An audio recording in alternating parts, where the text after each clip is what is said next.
इमरान खान की Islamabad high court के कमरा अदालत में गैर रस्मी गुफ्तगू। अगर मई की तारीख गुजर गई तो आइन टूट जाएगा, ऐसा कहना था इमरान खान का। उन्होंने कहा कि अगर 14 मई की तारीख गुजर गई तो आइन टूट जाएगा। उन्होंने कहा कि कमर बाजवा ने चोरों का टोला मुसल्लत किया, पार्लियामेंट नहीं आइन सुप्रीम होता है।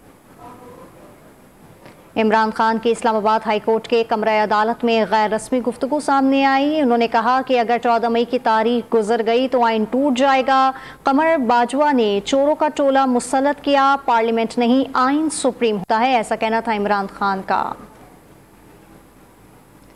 आपको अपडेट कर रहे हैं इस हवाले से कि हम कानून पर चल रहे हैं, ऐसा कहना है इमरान खान का। गैर रस्मी गुफ्तगू जो है करते हुए उन्होंने ये बात सामने रखी। उस पर उन्होंने कहा कि अगर वो कानून शिकन कर रहे हैं और हम जैसे नहीं हैं तो देख सकते हैं। इस मामले पर उन्होंने मजीद कहा कि अगर 14 मई की तारीख गुजर गई तो आइन टूट जाएगा। कमर बाजवा ने चोरों का टोला मुसल्लत किया, पार्लियामेंट नहीं आइन सुप्रीम होता है, ऐसा कहना था इमरान खान का। उन्होंने कहा कि हम कानून पर चल रहे हैं।